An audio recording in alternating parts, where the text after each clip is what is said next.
سڵاو لە خوشکان و برایان، هیوادارم هەمووتان لە خێر و بەڕەکەت دابن.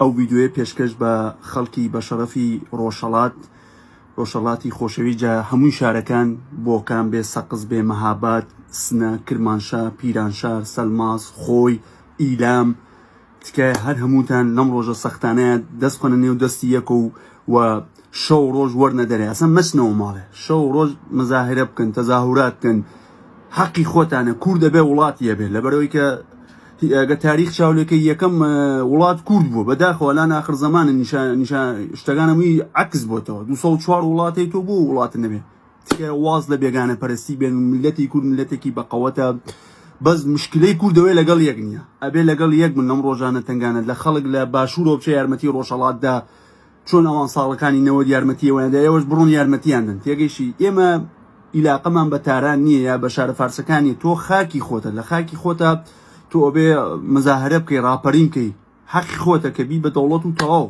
زۆر شتێکی زۆر ئاسانوینە، بەس ئەوەیە نابێ بترسن. بۆیە من دەجار پێشتر کتومە کاکە بڕۆن کتێبی ئەنجیلی پیرۆز بخوێنەوە، هەزار جار پێم کوون، لەبەرەوەی کە ترس نامێنێ لە چاوتانە. کۆنێکتە من لەگەڵ ماوەڕ تەبیانی ئیشی خوایی. تکاتان نەیەکەم ئیرادەتان بە قەوت بێ، سەبرتان هەبێ، بەردەوام بن. ئەو ڕۆژە ناخۆشانە تێپەڕە بێ، بەڕاستی ناخۆشی ئینسان بە قەوەتەکە.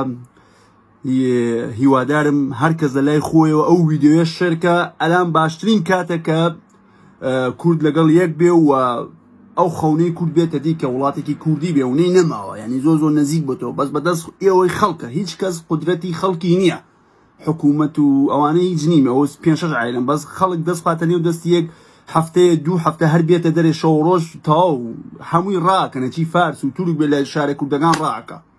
جا هیوادارم هەمووتان لە خێر و بەڕەکەت دابن. منیش بەزە و ناتوانم دوعاتان بۆ بکەم، دوعات ئەەکەم کە بەڕاستی ئەو زوڵمە لە نەگەڵان زوڵم بەس لە ڕۆژهەڵات نییە، زوڵم لە هەمووی جیهانەیە. خۆ زوڵمە بەزەوە نییە شت گران بێ، زۆر زوڵمی کە هەیە کە ئەی بینم. هیوادارم هەمووتان لە خێر و بەڕەکەت دابن، نەنێوی عیسای مەسیح. ئەمین.